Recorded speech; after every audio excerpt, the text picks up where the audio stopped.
bonjour à vous tous. Nous devons dire que nous sommes heureux d'être devant vous aujourd'hui. En fait, nous sommes heureux que vous nous ayez choisis afin de résoudre les problématiques, en fait, les choix de projets au sein de votre entreprise. Voici mes collègues Alexis Paquet, ainsi que Justin Hull, et ainsi que moi-même, Christophe Béliveau. Et comme vous le savez déjà, nous formons la firme Trou d'un coup, puisque nous sommes toujours dans le mille. Maintenant, faisons place au mandat que vous nous aviez confié. En fait, ce que nous avons reconnu au sein du mandat que vous nous avez confié, en fait, il fallait favoriser un projet face à l'autre pour permettre, en fait, d'accommoder les différents objectifs qui étaient autant reliés au sein pour votre entreprise, ainsi que les différents acteurs principaux au sein de la région de Trois-Rivières. Ensuite, nous devions analyser l'économie des régions qui allaient être touchées par les projets que nous voulions implémenter, justement, dans la région. Et pour terminer, on devait valider la durabilité de ces projets, en fait, dans le futur, autant au plan social qu'économique, ainsi qu'écologique. Je vais désormais laisser la parole à mon collègue Justin, qui va vous parler du plan de la séance d'aujourd'hui. Merci Christophe. Donc, on va commencer avec le plan de la séance, donc l'analyse interne et externe de l'entreprise. Donc, qu'est-ce qu'on va regarder? Ça va être les forces, les points améliorés, les opportunités qui vont s'offrir à vous pour votre entreprise. Ensuite, les deux projets d'expansion que vous nous avez confiés. Donc, on va regarder quel est le meilleur projet d'investissement. Les chargés de projet. Est-ce que le projet va toujours être rentable avec les chargés de projet à l'intérieur, à l'interne de l'entreprise? Une vue d'ensemble du marché immobilier autour où est-ce qu'on va faire les projets. Et finalement, on va parler du développement durable ensemble. Donc, pour l'analyse interne et externe de l'entreprise, je vais tout de suite parler des forces de votre entreprise. Vous avez évidemment une croissance constante du chiffre d'affaires depuis les dernières années. Hein? On voit bien qu'à chaque année, ça augmente de 10 donc ça, c'est quelque chose de très bien. On va vouloir continuer sur cette lancée. Ensuite, vous avez les valeurs et votre mission qui est très bien établie. Donc, c'est facile de bâtir un plan, de construire autour de 6. Pour les points améliorés, il va y avoir l'utilisation de la caisse. Donc, on a beaucoup d'argent qui dort dans l'entreprise. On va pouvoir revenir plus tard pour voir qu'est-ce qu'on peut faire avec ça pour avoir une opportunité. Forte croissance de l'énergie renouvelable pour l'opportunité. Justement, on sait, on en parle depuis plusieurs années. L'énergie renouvelable, l'énergie propre qu'on appelle, c'est quelque chose qu'on veut aller de l'avant avec ça. Donc, ça va être une opportunité pour votre entreprise d'investir de ce côté-là. Et finalement, pour les obstacles, une baisse au niveau du marché immobilier, ainsi que la concurrence du côté du projet pour les élèves. Je vais donc laisser la parole à mon collègue Alexis Paquet. C'est ça. En fait, pour ce qui est du projet numéro 1, je vais vous faire un petit rappel. Le projet numéro 1, c'était l'installation du plan de panneaux solaires, justement, dans la région de Trois-Rivières. Donc, on avait constaté un investissement initial de 100 millions de dollars pour ce projet. Et on avait aussi une augmentation du chiffre d'affaires annuel de 10 ainsi que l'augmentation des dépenses de 6 de ce côté-là également. La raison que l'investissement initial indiqué juste devant vous est de 75 millions, c'est qu'on a considéré justement la subvention qui pourrait être allouée par les différents acteurs, principaux au sein de la région de Trois-Rivières. Donc, on est venu diminuer le coût de financement, en fait, l'investissement initial de 25 millions. Donc, on voit les chiffres d'affaires. Nous avons basé, en fait, les deux projets sur une période de 15 ans. On trouvait que c'était un projet qui était étalé sur long avec un investissement autant considérable. On est allé chercher une période de 15 ans pour comparer les deux projets. Donc, l'augmentation du chiffre d'affaires, en fait, le chiffre d'affaires total pour ces 15 années-là, s'élèverait à environ 1,15 milliard de dollars et les dépenses environ à 600 millions. Et par la suite, nous avons la valeur actuelle nette. C'est en fait basé sur le taux de rendement que vous nous avez fourni à 8 On est venu ramener toutes les valeurs sur les 15 ans. En fait, de l'an 1 à 15, on est tous venus ramener ça à l'an 0 pour avoir une valeur nette ajustée au coût et au prix d'aujourd'hui, qui nous amène un bénéfice de 182 millions de dollars, ce qui est purement avantageux, ainsi que le taux de rendement interne. Ça, on parle du seuil de rentabilité du projet. Donc, si on avait exigé de votre part un taux de rendement de 8 de 26,56 on aurait atteint le seuil de rentabilité, donc le chiffre d'affaires ainsi que les dépenses auraient été égales. Mais on voit qu'avec le 8 que vous avez exigé, on a plutôt un très bon bénéfice à ce niveau-là. Donc, mon collègue Alexis va continuer avec les ratios pour ce projet. Merci Christophe. Alors, on va calculer quelques ratios pour justement expliquer le projet. Alors ici, le ratio du fonds de roulement, ça sert vraiment à indiquer combien de fois l'actif à court terme peut couvrir le passif à court terme.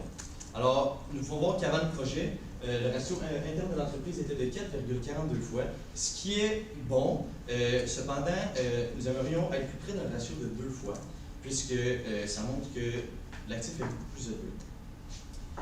Ensuite, on voit qu'après le projet, il descend à 1,71 fois, ce qui est encore très bon, ce qui se rapproche, ce qui baisse aussi un peu du 2 fois, mais ça reste un ratio très bon.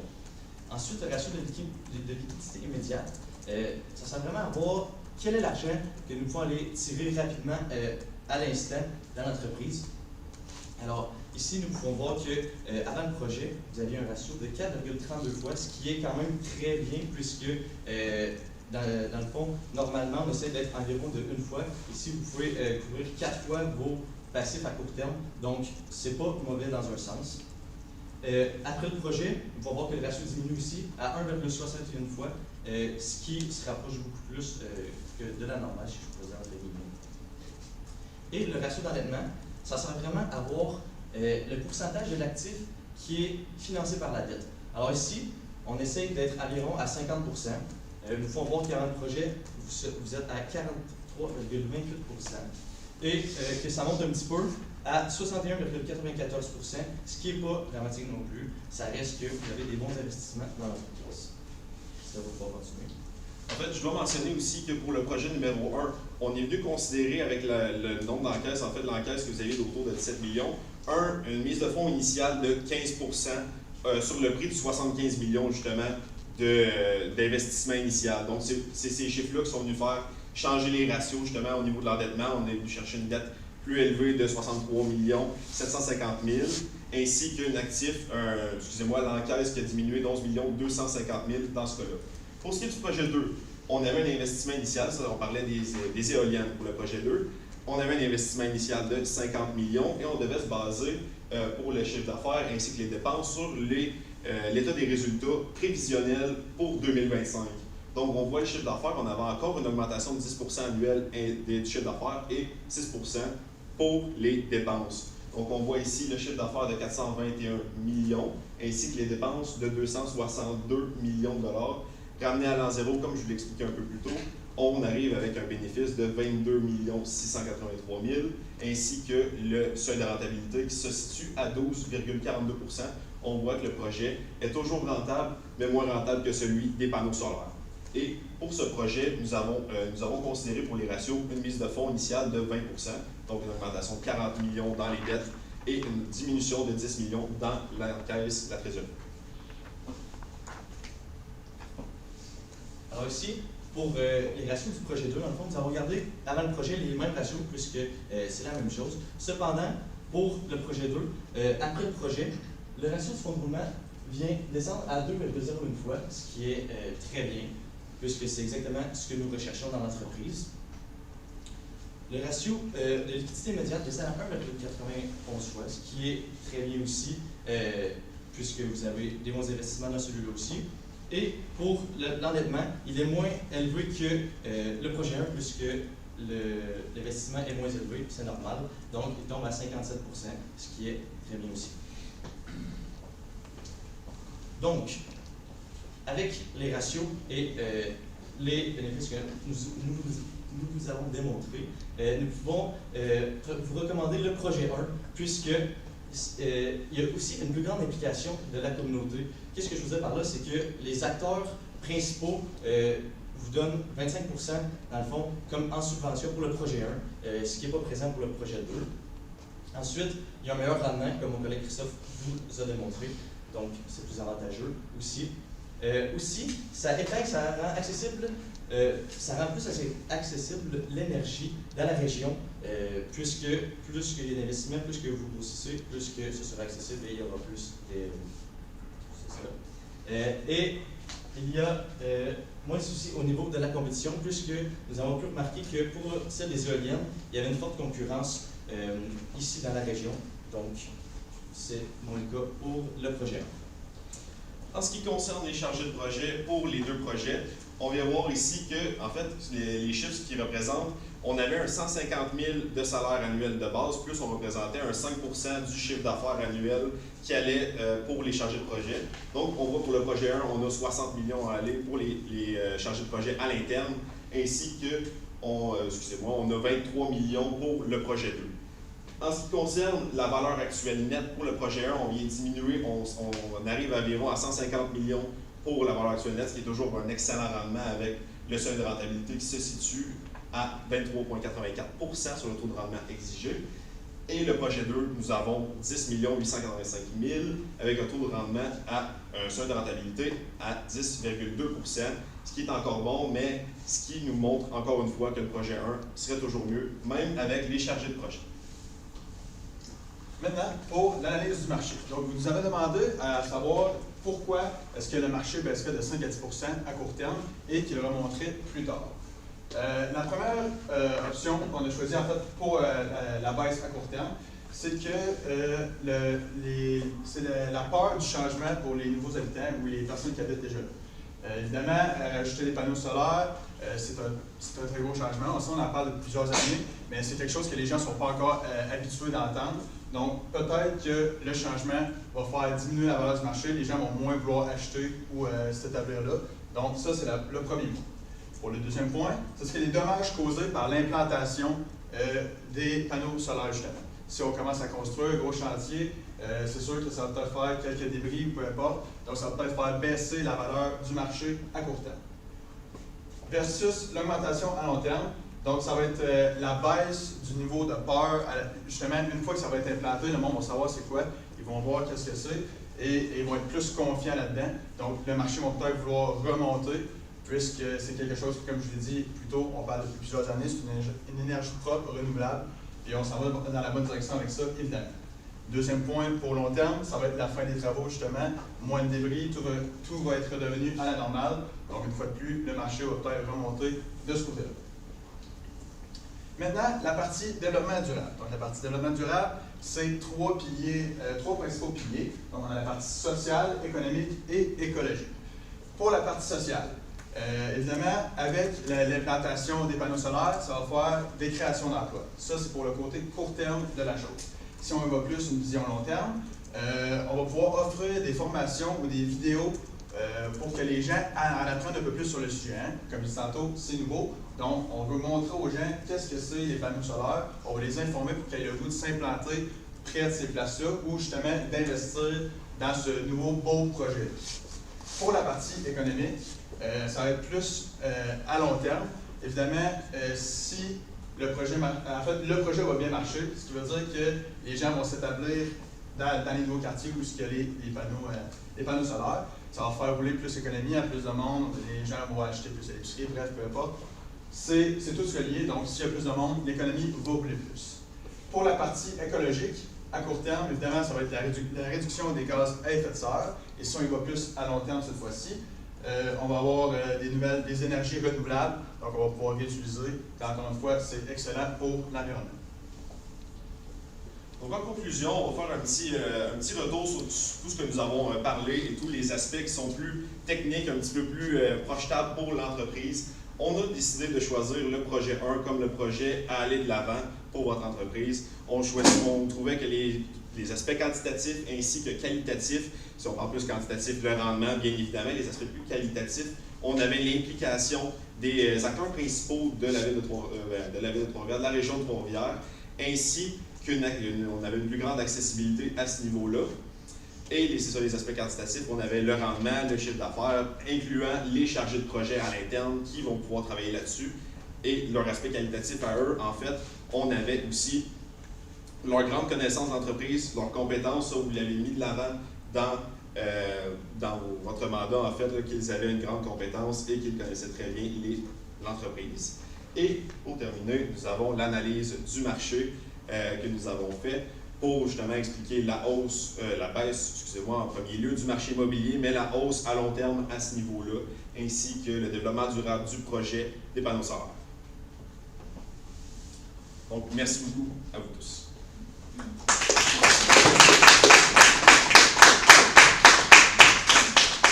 La période de questions de 5 minutes commence maintenant. Oui, allô. C'est venu souvent dans la présentation, vous nous avez parlé que c'est idéal d'avoir un fonds de roulement de 2 environ. Mais là, présentement, on a 4,42. Mais je ne comprends pas pourquoi ça serait bon d'avoir 2. C'est excellent, on a plus d'encaisse dans nos comptes de banque. Oui, si je peux y aller. Dans le fond, en ayant plus d'argent dans votre compte de banque, c'est comme précédemment dit, de l'argent qui dort, donc vous pouvez investir davantage sur sous plusieurs formes, ce qui viendrait diminuer votre ratio, mais qui resterait encore très bon puisque vous serez amplement capable de payer vos passifs à court terme, donc soit vos fournisseurs ou peu importe, en plus d'investir. Donc c'est plus pour ça que nous recommandons plus un ratio vers la vie.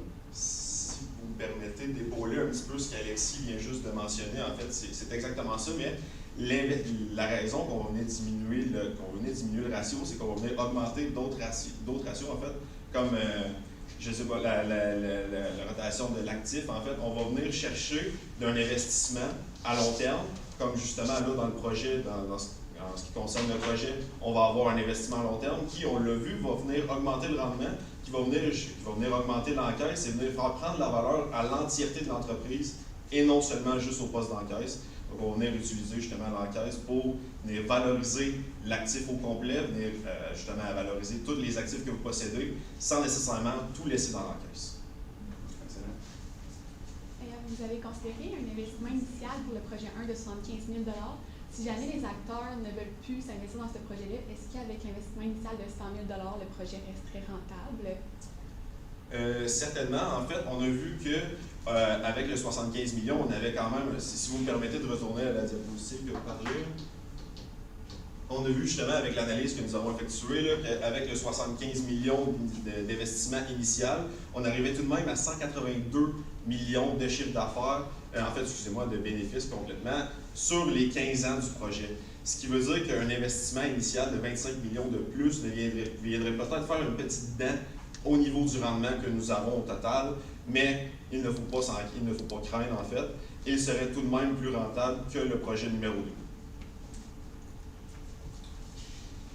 Je me demandais, au niveau là, de votre valeur actuelle nette, dans le poste de dépenses, avez-vous inclus, exclu des dépenses? Comment les avez-vous traitées? Y a-t-il des dépenses que vous n'avez pas mis? En fait, la seule dépense qui n'a pas été considérée, c'était la dépense de l'impôt, puisque celle-là est vraiment... ça dépend justement des différents bénéfices. On vient chercher différents taux d'imposition. C'est vraiment le seul qui n'a pas été touché, puisque selon nous, peu importe la proportion du bénéfice, c'est soit le taux d'imposition qu'on a changé, mais il va toujours rester le même en proportion du bénéfice. Ce n'est pas quelque chose qui va venir croître nécessairement comme les autres dépenses de 6 % à chaque année. C'est vraiment quelque chose qui va être distinct complètement. Merci. Je reviendrai sur les ratios. On a parlé des ratios d'endettement qui allaient augmenter justement à 61 et à 57 dans un principe de croissance, est-ce que vous, ça vous fait lever un petit drapeau pour dire que ce serait négatif ou les projets, comme ils sont rentables, c'est correct d'avoir des ratios d'endettement plus élevés? Exactement, comme vous venez de dire, puisque le projet qu'on a mis sur 15 ans est très rentable, le ratio qui peut augmenter de, exemple ici, 17 % environ, ça ne nous fait pas peur du tout, puisque nous savons qu'avec les rendements du projet numéro 1, vous allez être en mesure, dans le fond, de couvrir les dettes sur le long terme avec ça. Merci. Puis, je veux juste revenir au niveau des parcs éoliens avec la perception des habitants. Là, vous nous avez parlé de l'augmentation justement de la valorisation du projet. Est-ce qu'il y a quelque chose qu'on peut faire dès aujourd'hui pour aider à ce que les habitants de la région acceptent le projet? Juste pour être sûr de bien comprendre, est-ce qu'on parlait du projet éolien ou on parlait nécessairement du projet que nous avons choisi? Non, on parle du projet éolien, juste à savoir s'il y a quelque chose qu'on peut faire pour que les habitants soient plus ouverts à ce projet-là. Il reste 30 secondes. Il n'y avait pas nécessairement, au niveau des habitants, pas grand-chose à faire puisque initialement, la raison que les habitants n'étaient pas nécessairement mais ne voulaient pas nécessairement accepter le projet, c'était à cause qu'il y avait déjà une entreprise concurrente qui venait juste de s'installer, qui était en croissance dans le marché des éoliennes dans la région de Trois-Rivières. C'était ça qui venait vraiment toucher, c'est ça qui venait toucher les citoyens, c'est les acteurs principaux. Donc, à cet aspect-là, on préfère justement le projet panneau solaire puisqu'on considère que le projet éolien est trop loin. C'est terminé. Merci. Merci beaucoup.